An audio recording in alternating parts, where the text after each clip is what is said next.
Thank you. I chose to use this opportunity to explore some of the controversies surrounding node dissection in prostate cancer.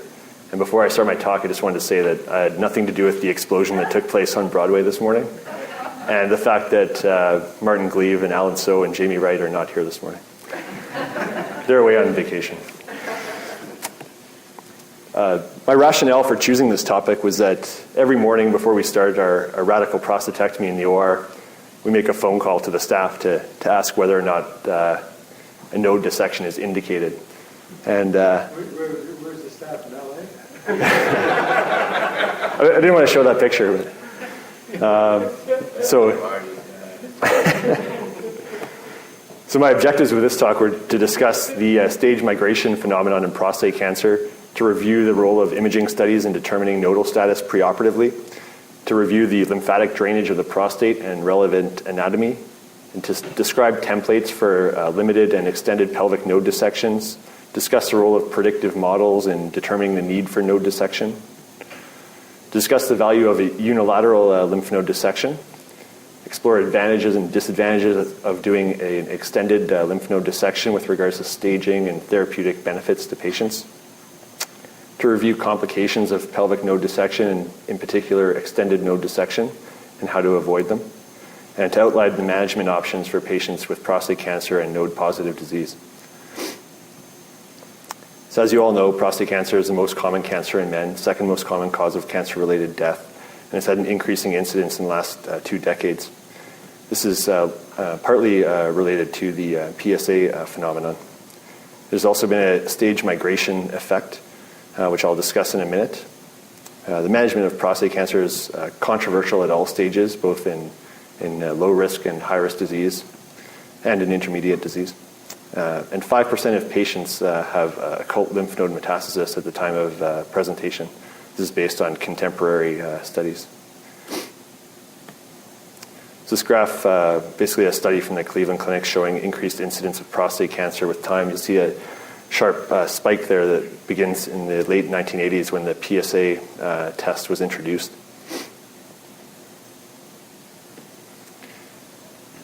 At the same time, there's been a stage migration phenomenon that's occurred. This graph shows percent extracapsular extension following radical prostatectomy and shows a sharp decrease in this finding with time.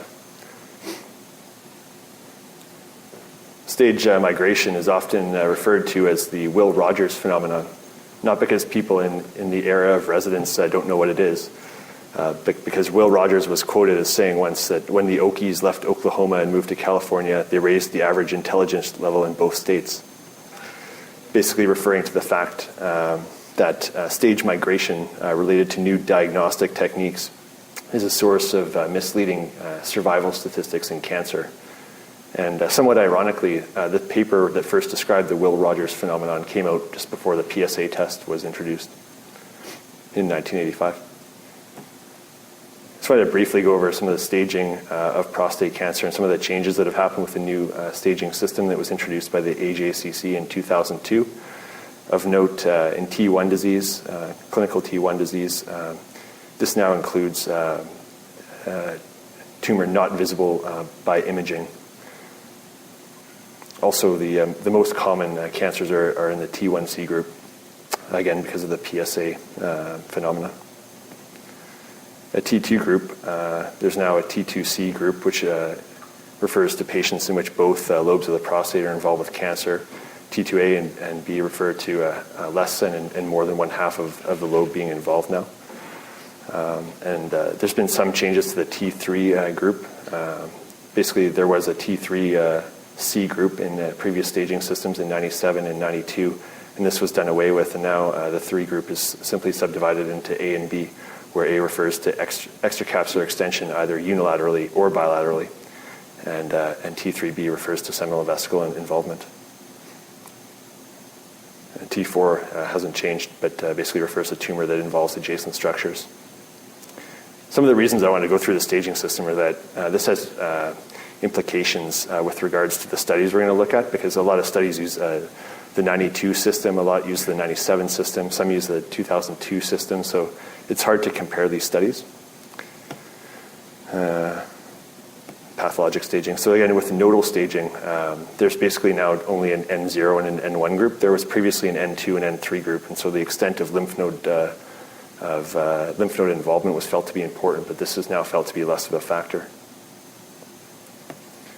And metastatic disease has not changed, so M1A, non-regional lymph node involvement, M1B, bone involvement, and N1C, other sites or multiple sites of metastases.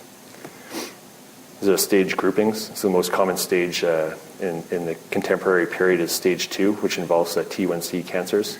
Stage 1 is rarely seen now. Stage 3 refers to T3 disease. Stage 4 refers to T4 disease or any node positive or metastatic disease. This graph shows biochemical recurrence-free survival based on stage. You see at the top of the graph there's a line which corresponds with organ-confined disease, the most common presentation. And then you'll see that there's subsequent decreased biochemical recurrence-free survival with capsular penetration, seminal vesicle involvement, and lymph node invasion, with lymph node invasion portending a particularly poor prognosis. D'Amico introduced a risk stratification of prostate cancer, which everyone's familiar with. Other groups have also introduced risk stratification. So I just wanted to basically go through low risk, intermediate risk, and high risk in the classic D'Amico classification, because this is sort of the one that's most commonly used. But you might find in some papers that they refer to low risk disease, but in that they might include Gleason 7. With D'Amico's classification, which is the most commonly used, low risk disease refers to less than or equal to T2A, PSA less than or equal to 10, Gleason less than or equal to 6. Intermediate risk disease refers to clinical stage T2B, PSA between 10 and 20, and a Gleason score of 7. And high risk disease refers to a clinical stage greater than or equal to T2C with a PSA over 20 or a Gleason score over 8 or 8. So management options, as I mentioned previously, these are controversial at all stages of the disease, but include active surveillance, watchful waiting, radical prostatectomy by a variety of approaches, including open, laparoscopic, and now robotic, brachytherapy, external beam radiotherapy, androgen deprivation therapy, and chemotherapy. I wanted to briefly discuss preoperative imaging used to determine lymph node status in patients. This includes CT scan, MRI, PET, and Prostate. When you look at cross-sectional imaging, so CT and MRI, there's a review article published in the Journal of Urology in 1995 by Wolf and a group at UCSF. Basically, they compared a number of studies looking at the sensitivity and specificity of CT and MRI and found a huge variance. But the bottom line here, circled in red, shows that the overall sensitivity for CT scan in picking up node-positive disease is 36% and a specificity of 97%. So these aren't good studies, basically. MRI, the sensitivity and specificity of MRI can be improved by adding lymphotropic paramagnetic particles, which improve the positive predictive value to 50% and give it a negative predictive value of 96%, but again, suboptimal. So the conclusion from that is that CT and MRI show a very poor sensitivity, but a high specificity in picking up node-positive disease. PET scanning has been investigated by some groups. The most commonly used tracer is carbon-11 choline. Zhang described using PET scanning, picking up node-positive disease, and showed a sensitivity of 80%, a specificity of 96%, but a false positive rate of 89%, which is unacceptable. Prostate scanning, basically administering an antibody which picks up an intracellular target. This was used to look at determining lymph node status by Ponsky in 2002, published in the Prostate Cancer and Prostate Disease Journal. Showed a sensitivity of only 17% and a specificity of 90%. So again, very low sensitivity. So in conclusion, no imaging modality can reliably determine lymph node status preoperatively. So then several predictive models have been developed in trying to determine lymph node status preoperatively. These include Catan nomograms and Parton tables, which I'll go through briefly. The Catan preoperative nomogram, which is the most commonly used nomogram, was developed to predict disease recurrence following a radical prostatectomy. This was first described in 1998. This is a picture of the nomogram itself. I thought I'd just briefly go over how to use it for the residents. The variables you're looking at are PSA, clinical stage, and biopsy Gleason sum. And there's a points table at the top of the chart here. So what you do is you take the patient's PSA, say it's 7, draw a line up to the points. You get about 42 points for that. Look at clinical stage, T2A, draw a line up. You get about 10 points for that. And then you look at biopsy Gleason sum, say it's 3 plus 4. You get about 45 points for that. You add up your points score, you get 107. And then you go down to the points line there and draw a line down, and you get the 5-year recurrence-free probability of about 70%. Catan also developed a postoperative nomogram, which is less commonly used. He described this in 1999. It's published in the Journal of Clinical Oncology. And of note, this nomogram incorporates lymph node status, predicting cancer-free recurrence. A group at Memorial Sloan Kettering also developed a nomogram after Catan left in 2003 in order to predict probability of finding positive lymph nodes at the time of radical prostatectomy. This was based on PSA, clinical stage, and biopsy Gleason sum. Of note, with this nomogram, more limited node dissections were performed. So, as I'm going to show in a minute, it's going to underestimate your likelihood of finding lymph nodes in patients if you do an extended node dissection. So Parton tables are used commonly to predict pathologic findings based on preoperative PSA, clinical stage, and Gleason score again. So I thought I'd show one example of a Parton table. This is a Parton table for clinical stage T1C disease. You can see on the column on the left side there, you look at preoperative PSA between 6 and 10, and you go along the x-axis there and find the biopsy Gleason score 4 plus 3. And that gives you a likelihood of finding node-positive disease between 1 and 5%. So just wanted to poll the audience and see how many people use predictive models in determining when to perform a lymph node dissection at the time of radical prostatectomy. Dr. McLaughlin? Okay. Some of the criticisms of nomograms that have come up include the fact that they're based on historical data. They're often based on a single surgeon experience or experience at a high volume center. They require external validation. There are often unclear boundaries of the node dissection performed at the time of surgery. They're based on a DRE for clinical staging, which is often subjective. There's been a trend towards higher Gleason scoring over time in the last few years. And there's also quite a discordance between trust biopsy results and final pathology, which I'll go over in a second here.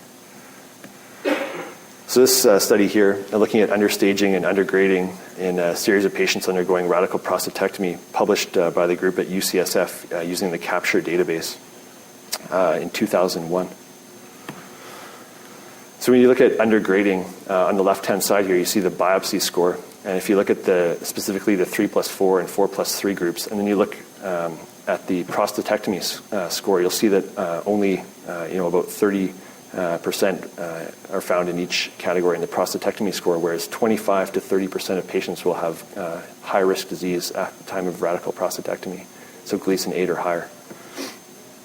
It's less likely to have undergrading, obviously, with a higher biopsy score, but the most profound undergrading is seen with Gleason 7 disease.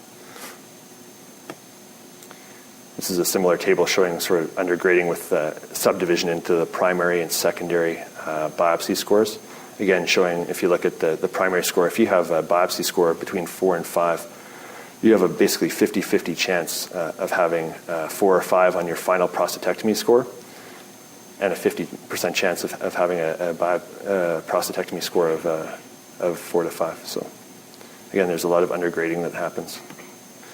Look at understaging. So patients with a clinical stage T1 or T2, 24% of the time will have T3 or T4 disease on final pathology. If you look at patients that are thought to have a clinical stage T3 or T4, they'll have a 67% chance of having T3 or T4 on their final pathology, but a 33% chance of being downgraded to T2. So this group, using the Capture database, looked at predictors of understaging, and they found PSA at diagnosis, Gleason score, and % positive biopsies to be significant. So if you look at the PSA at diagnosis, if you have a PSA greater than 20, the odds ratio that you're going to understage the patient is 5.47. It's about a 5-fold chance of understaging. If you look at Gleason score, if you have a Gleason score of 7, you have a 3.60 odds ratio of understaging. So again, very likely to understage the patient. And probably most importantly is % positive biopsies. This hadn't really been described before. But if you have 33% or less positive biopsies, you have a 1.0 odds ratio. If you go up to 33 to 66%, you have a 2-fold odds ratio. And if you go over 66% positive biopsy scores, you have almost a 4-fold odds ratio of understaging the patient. Question? The American Pathology Association, I'm not sure of the exact name of their association, just recently has come out with a more stringent grading process for the pathology specimens, where they feel the tertiary grade is very important. Do you have any information on that here?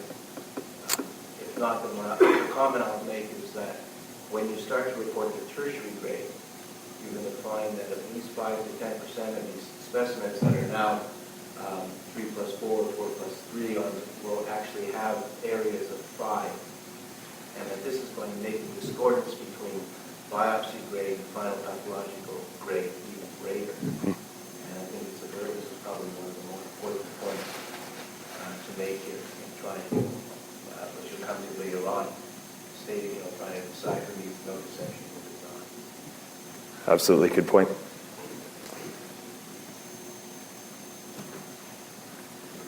So I want to, again, poll the audience. With regards to pelvic node dissection, who in the audience always performs a node dissection at the time of radical prostatectomy, regardless of risk?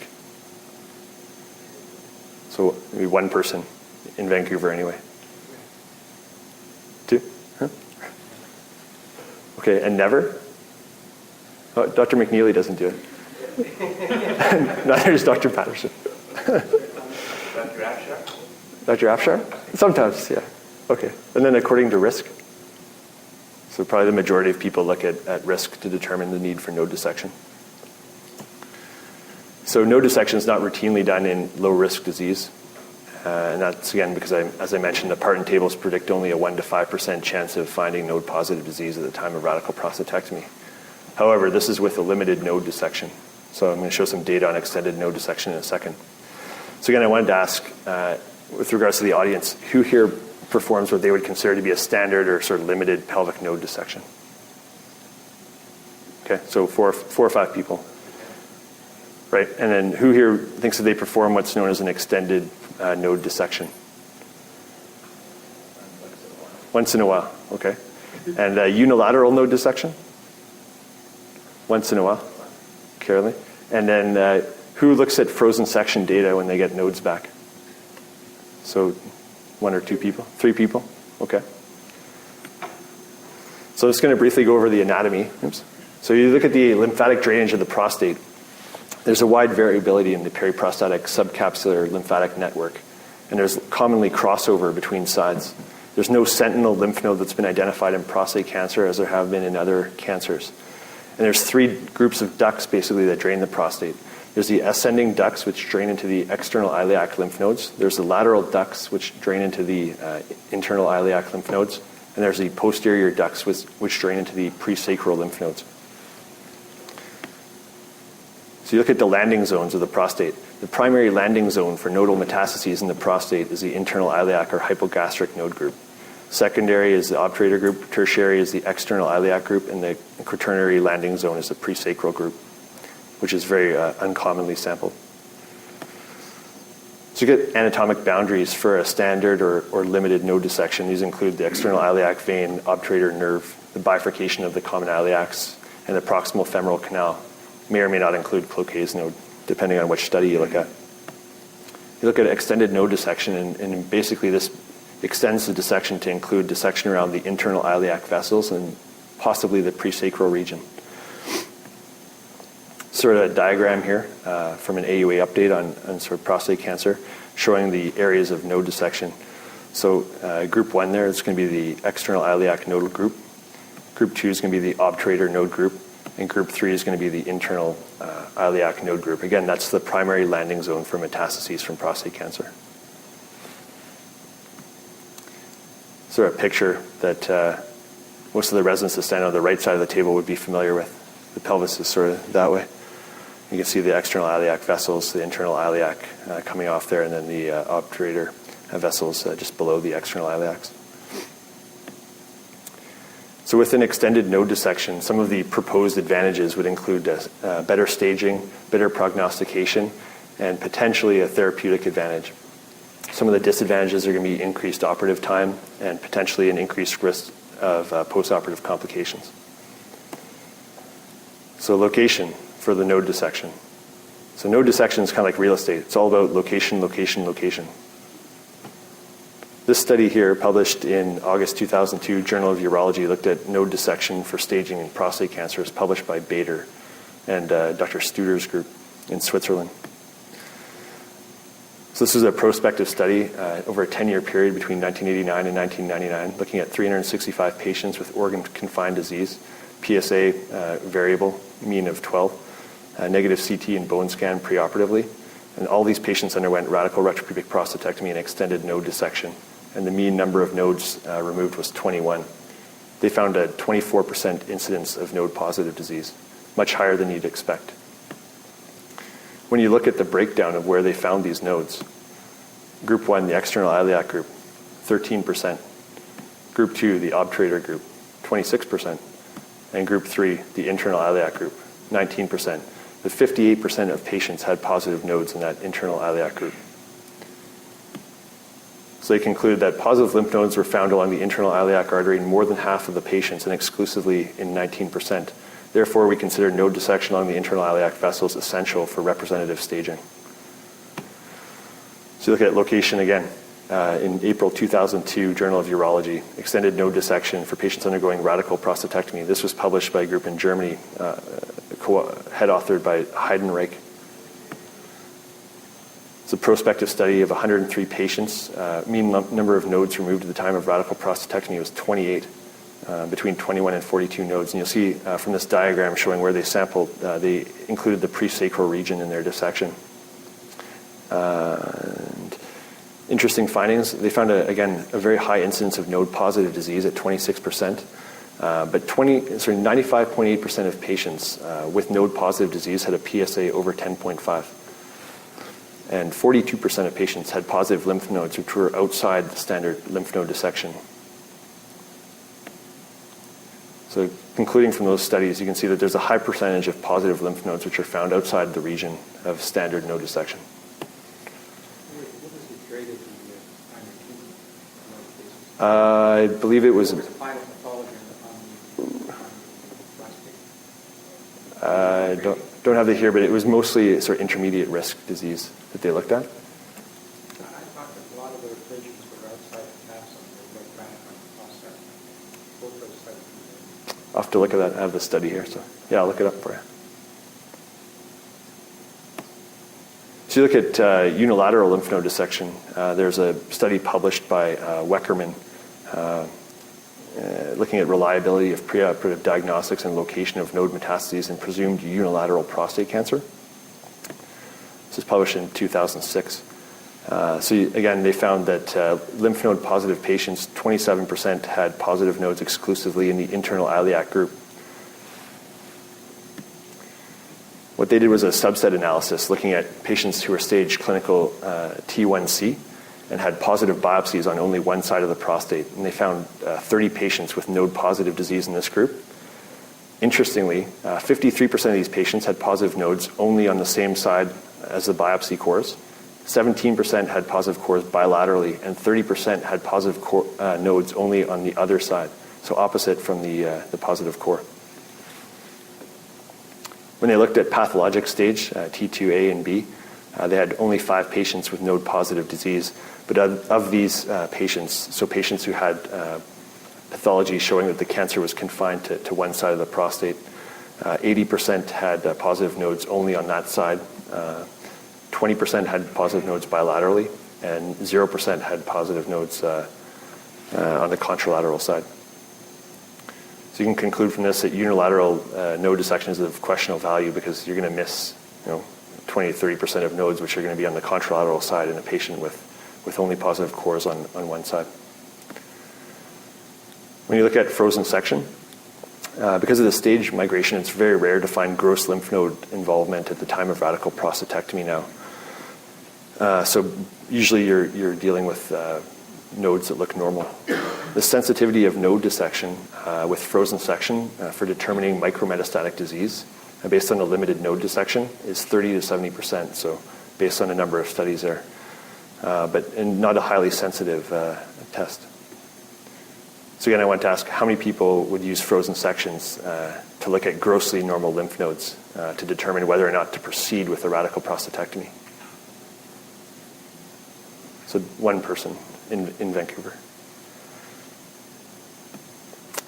So in conclusion, frozen section is a low sensitivity for micrometastatic disease and is of questionable benefit in patients with grossly normal lymph nodes.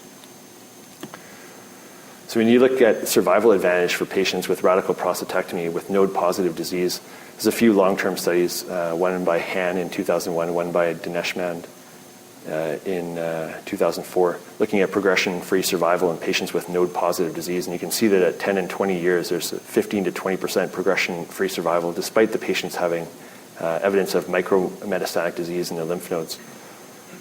So there's still a potential for cure in these patients. That's biochemical, or just, Yeah, biochemical progression-free survival. and no adjuvant therapy. Most of the patients in the 2001 group had no adjuvant therapy until developing symptomatic metastatic disease. In the 2004 group, I think a small proportion did receive hormone therapy for PSA recurrence, but something like 10 or 20%. So when you look at number of nodes that need to be removed, this is very controversial. There's a number of poorly done studies. The one study I wanted to mention was an autopsy study by Weingartner in Germany and published in 1996, where he basically looked at cadavers and sampled pelvic lymph nodes and came to the conclusion that a thorough lymph node dissection should include 15 to 20 lymph nodes. Again, this is quite debatable, and one of the criticisms of this is that the number of lymph nodes sampled may not be an appropriate surrogate for the extent of node dissection. And we also have to account for variability in patient anatomy and number of nodes, and also differences in the techniques of the pathologists in different centers. So when you look at pathologic processing of nodes, commonly pathologists now will use fat-dissolving techniques with acetone or xylene to increase lymph node yield, and this has been shown in colorectal cancer to increase yield of lymph nodes, basically by removing the fat. Nodes in the pelvic node groups tend to be infiltrated with a lot of fat, so it's very difficult to count them. Also, serial sectioning, where they look at each lymph node at different levels, has been shown to increase the rate of pickup of micrometastatic disease in other cancers as well as in prostate cancer. And immunohistochemistry, which is quite debatable, using either, say, PSA or PAP staining, has been shown to increase the probability of finding node-positive disease in low-risk patients from 5 to 11%. Again, these are micrometastatic nodes, and sort of the value of finding these nodes early is very questionable. There's not much advantage to immunohistochemistry in patients with intermediate or high-risk disease. To look at the value of extended node dissection in terms of staging and prognostication, here's a study in the Journal of Urology, 2003, by Clark, where he looked at staging. This is the only real prospective study looking at the ability of extended node dissection to do better staging. For prostate cancer. It involved 123 patients who underwent radical retropubic prostatectomy for low-risk disease, predominantly low-risk. And they were randomized to either a limited or extended node dissection. But quite interestingly, the randomization in the patients was that all patients underwent a limited node dissection, and then patients were randomized to either receive an extended node dissection on one side or the other. So some patients had no extended node dissection. Some patients had an extended node dissection on the right side. Some people had an extended node dissection on the left side. And that was regardless of what their biopsy pathology showed. So again, you're likely going to miss a lot of disease. So again, as I mentioned, this is predominantly a low-risk patient group with 83 patients, or 67%, being Gleason 6 or less, 85% of patients having a PSA less than 10, and 72% of patients being a T1C. They found no difference in the number of positive lymph nodes that were detected with an extended versus a limited node dissection, and quite an increase in complication rate with an extended node dissection. Criticisms of this study are that it involved a low-risk population. It was underpowered. And again, as I mentioned, the laterality of the extended node dissection was not based on the location of the positive biopsy cores. So this review article by Heidenreich in 2007, European Urology, reviewed a number of studies looking at pelvic node dissection versus extended pelvic node dissection. And you can see in the first top of the chart there's 3 studies showing that extended node dissection increases the yield of lymph nodes about 2-fold. So in the first study, from 9 to 18, the second study, 11 to 28, the third study, 9 to 12. And also there's an increase in the frequency of detection of nodal metastases. So the first study from 7% up to 23%, from 12% up to 27%, from 1% up to 3%. So you can conclude from that the extent of pelvic node dissection correlates with the frequency of finding node-positive disease. And this is especially true in intermediate and high-risk patients. So you look at finding node-positive disease with an extended node dissection, and what are the things that predict whether you're going to find node-positive disease? These include PSA and Gleason score. If you look at this study by Heidenreich, you'll see that with a Gleason score between 5 and 7, so again, it's not a very good subclassification because it includes low and intermediate risk patients. But if you have a PSA less than 10, you basically have a 10%. So if you have a Gleason score between 2 and 4, you have a 0% chance of finding node-positive disease. If you have a Gleason score between 5 and 7, you have a 10% chance of finding node-positive disease if your PSA is less than 10. A 30% chance of finding node-positive disease if your PSA is between 10 and 20, and a 40% chance of finding node-positive disease if your PSA is over 20. Similar findings with a Gleason score of 8 to 10, so 60% chance of finding node-positive disease with a PSA less than 10, 80% if it's between 10 and 20, and for some reason only 55% if it's over 20, but it's based on a limited number of patients, only 12 patients. So then one other thing that Heidenreich looked at was that the discordance between the predicted node positivity from Parton tables and what he found on extended node dissection. And what you can see here is that in patients with T1C disease or T2A disease, with a Gleason score of 8 to 10 on the biopsy and a PSA less than 10, you have an 8% predicted node positive finding based on the Parton tables. But what he found was a 57% node positive rate. And that's true with each of the risk groups, although the discordance is less true with the higher PSA. So you can conclude from this that the Parton tables underestimate node positivity, especially with extended node dissection, and especially with Gleason score 8 or higher. So there is one nomogram that was produced in the journal European Urology by Briganti in 2006. So quite recently, looking at validation of a nomogram for predicting node positivity based on extended node dissection. Again, this has to be externally validated, but this is the nomogram, and basically similar to the other nomogram based on PSA, clinical stage, and Gleason sum, and predicts the probability of finding node positive disease with extended node dissection. So you can conclude from the studies I've shown you now that extended node dissection seems to improve staging accuracy by increasing the number of lymph nodes that you get and increasing your likelihood of finding node-positive disease. Next question is whether or not there's any therapeutic benefit to performing a extended node dissection.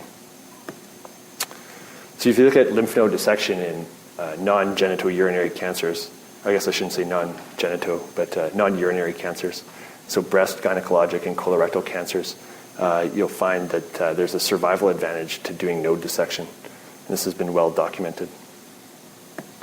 If you look at lymph node dissection in cancers we're familiar with, so testis, penile, and bladder cancer, there's a documented survival advantage and recurrence-free probability with node dissection. So there's a few studies looking at potential therapeutic benefit of extended node dissection in patients with prostate cancer.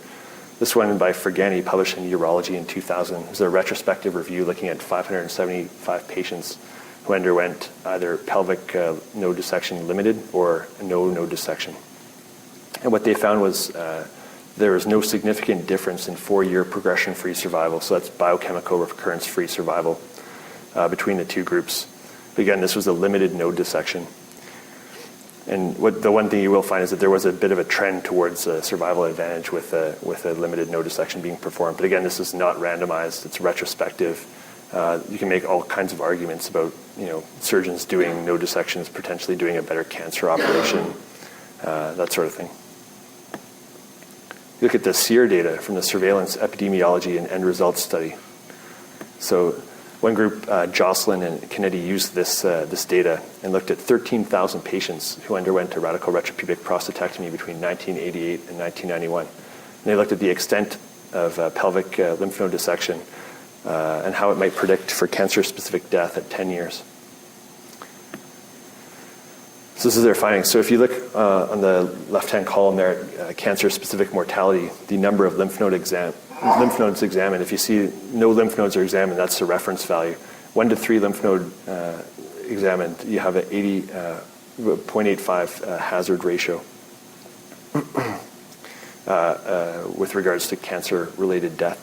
And then with more and more lymph nodes involved, you get up to basically a 20% reduction in cancer-related death with greater than or equal to 10 nodes removed. And that was highly statistically significant, although again, based on retrospective data. Yeah. Yeah, so all these patients were stratified based on PSA, Gleason score, clinical stage, pathologic stage, all that was accounted for. So when they did multivariate analysis and when they looked specifically just at number of nodes examined, they found a high correlation. Interestingly, one thing they did look at was patients who underwent extended node dissection, so greater than 10 nodes, say, and were found to be node negative. And there was also a survival advantage in these patients, which was highly statistically significant. So 85% hazard ratio.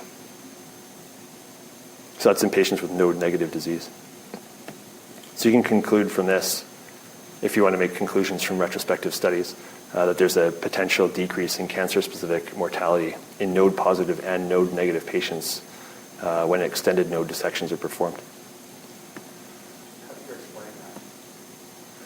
So I guess the explanation for this is that a lot of these patients are going to have micrometastatic disease in the nodes, which may not have spread past the nodes at that point. Most of these studies aren't looking at patients with grossly positive nodes who are likely to have systemic disease, but I guess the theory is that patients with micrometastases, there's going to be a subgroup that have spread only to the lymph nodes and no farther, and that by removing that micrometastatic disease, you might clear them of their cancer. And again, you see 15 to 20% progression-free survival in patients with node-positive disease at the time of radical prostatectomy without adjuvant therapy. You have to wonder, you must have removed their cancer, and you didn't give them systemic treatment. How do you explain the difference between taking one node versus more than 10? There's no difference. Well, I showed in the previous data that the number of nodes you remove correlates with your likelihood of finding node-positive disease. So you can sort of extrapolate from that if you remove more nodes, you're more likely to clear them of their metastatic disease if it's limited to the lymph nodes. Go back a couple slides. I don't think that was Ken's question. Which slide did you? Look at the hazard ratio. There's very little difference between 1 and 3 lymph nodes versus greater than 10. Right. Oh, I see what you mean. Yeah. But I can't account for that. Sorry. Yeah. If you look at the complicated rate, Yeah, that's coming up for sure. Stay tuned. Right now. So complications. So the complication rate for pelvic node dissection has sort of been described at between 4 and 50%, so highly variable. As I mentioned, there's that other study, that prospective study by Clark looking at node dissection. where he found a threefold increase in complication rates in patients undergoing a limited node dissection compared with patients not undergoing a node dissection. But sort of the European groups, especially in Germany, Switzerland, those types of groups who are probably more familiar with doing these extended node dissections, more comfortable and use certain techniques, seem to find that there's not much difference in terms of complications. So in this study where they looked at extended versus limited node dissection, looking at blood loss, rectal injury, ureteric injury, and obturator nerve injury, there's no significant difference between either extended or limited node dissection.